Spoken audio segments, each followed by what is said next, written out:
성경을 가리켜 우리는 약속의 책이라고 부릅니다. 왜냐하면 성경의 모든 내용이 하나님의 약속이기 때문입니다. 오늘 우리가 읽은 본문 말씀에서도 이 사실을 말하고 있습니다. 예수님께서 부활하셨지만 그것을 믿지 못하고 의심하고 있던 11 제자들에게 예수님께서 나타나셔서 하신 말씀입니다. 44절입니다.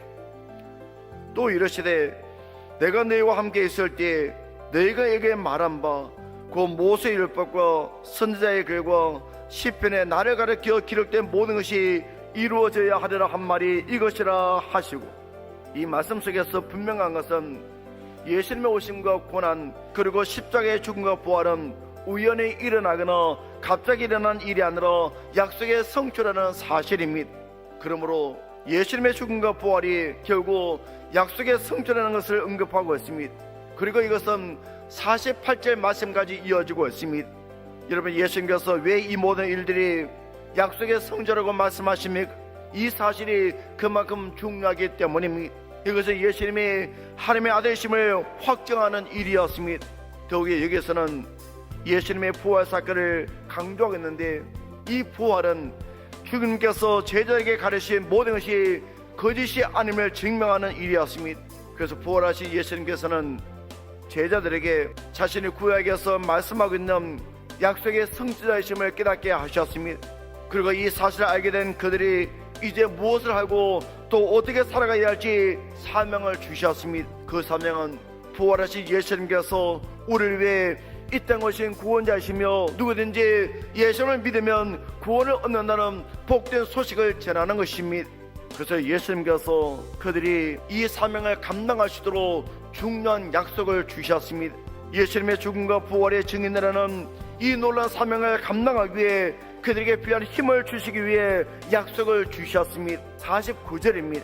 볼지어다 내가 내 아버지께서 약속하신 것을 너에게 보내리니 너희는 위로부터 능력으로 입혀질 때까지 이 성에 머물라 하시느라. 바로 성령을 보내주시겠다는 약속입니다. 하늘의 능력을 부어주겠다는 약속입니다.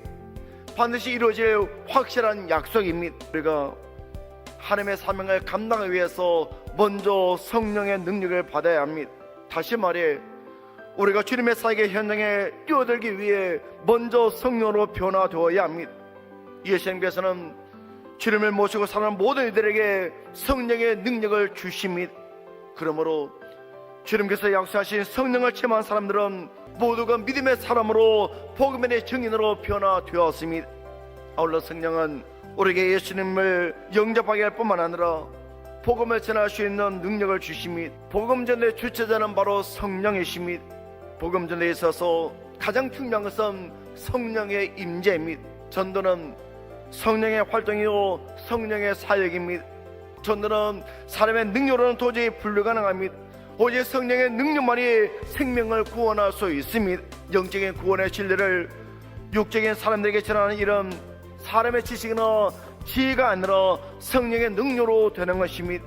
성령의 역사가 없으면 우리는 아무 일도 할 수가 없습니다. 성령은 우리의 생각을 바꾸어 주십니다. 부정적인 생각이 긍정적인 생각으로 바뀝니다. 원망하고 불평하는 사람이 감사하고 찬송하게 됩니다. 할 수 없다는 사람이 할 수 있다는 믿음의 삶으로 변화됩니다.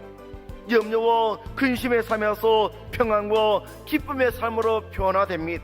예수님께서 승천하면서 주신 말씀이 있습니다.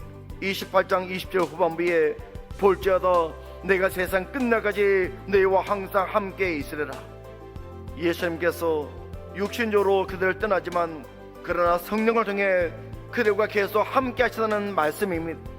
여러분, 하나님의 약속은 변함이 없습니다. 문제는 그 약속을 받은 우리들의 문제입니다. 우리의 믿음의 문제입니다. 여러분, 이 땅을 살아가는 우리에게 예수님께서 주신 약속보다 더 큰 기쁨, 더 큰 위로, 더 큰 축복은 없습니다.